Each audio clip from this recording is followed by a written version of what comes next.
the World Trade Center was attacked and all those people were killed and the Pentagon was attacked, any president would have reacted. Right. They reacted in a very forthright way for 3 months. They went after Afghanistan. They began to use our international cooperation with the Germans and others to try to track down al-Qaeda.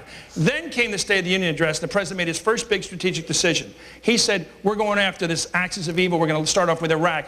Was that a decision you're comfortable with, or do you think we still should have stuck to our guns and going after Osama bin Laden and tracked down the killers? Well, Chris, I think we can do more than one thing at a time. But what should we have given precedence to? Well, I think that the idea, as I understand and have studied this with the administration, is that they believed that they were on the road to routing al-Qaeda. We now, unfortunately, know that it's likely bin Laden is still alive. And as that sends a signal to not only the al-Qaeda network, but wannabe terrorists around the world that, you know, we haven't gotten them. So the job is not done.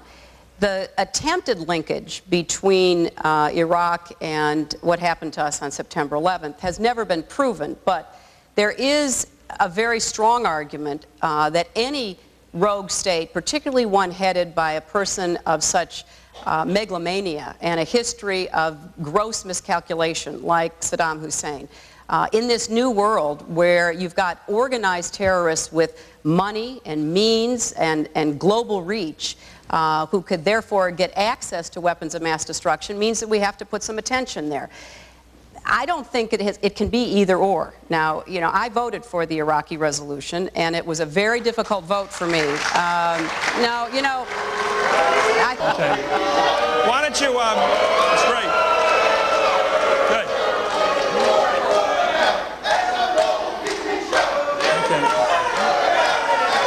Okay, we're going to do with this, okay, you know, I get the message. We got the message. You know, it's something we try to do here is here for, get in line and ask some questions. Let me ask you this about some domestic issues in New York State. This state's always the sort of the social beginnings of so much of this country. People come here, a lot of immigrants. The New York Times recently began posting the celebrations of gay unions. Not just straight people getting married, but gay people who want to announce their unions. Do you think New York State should recognize gay marriage? No. No. Okay. Would you, let's talk about it. I'm going to run through these and then we're going to this kid right here. Would you apply an abortion litmus test when reviewing judicial nominees, especially the Supreme Court? Would you insist that a person be pro-choice before you accepted them? I would insist that a person follow the judicial precedent, and I believe that Roe v. Wade was an appropriately decided decision, and that would play a role in my choices. And if somebody stood up there like Bork or someone else or Scalia and said, I think that should be reviewed, you would say? I would say, you know, it depends upon the person's record, but if they had a record of what I consider kind of a radical, non-mainstream judicial philosophy, I don't think that that's appropriate. I think we need to have judges who follow precedent. Would you filibuster a nominee who was pro-life? No, it would depend upon who the nominee was. And there are, you know, remember Mario Cuomo, who was at one time considered for the Supreme Court and is a staunch Catholic, and also because of his understanding of our Constitution and our laws and individual conscience and freedom is also pro-choice. You know, he is somebody who said, who's pro-life but wouldn't act on it, is somebody who said, look, you know, we've got to leave to the courts what should be the courts. But if they're judicially and constitutionally pro-life and believe that Roe v. Wade was a bad call, a bad decision, you wouldn't accept them?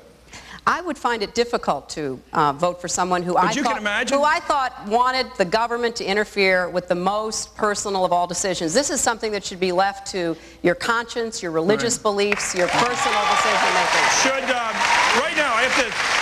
Right now, the Constitution, as written originally, prohibits immigrants from running for president. You have to be native born. Would you like to see that changed?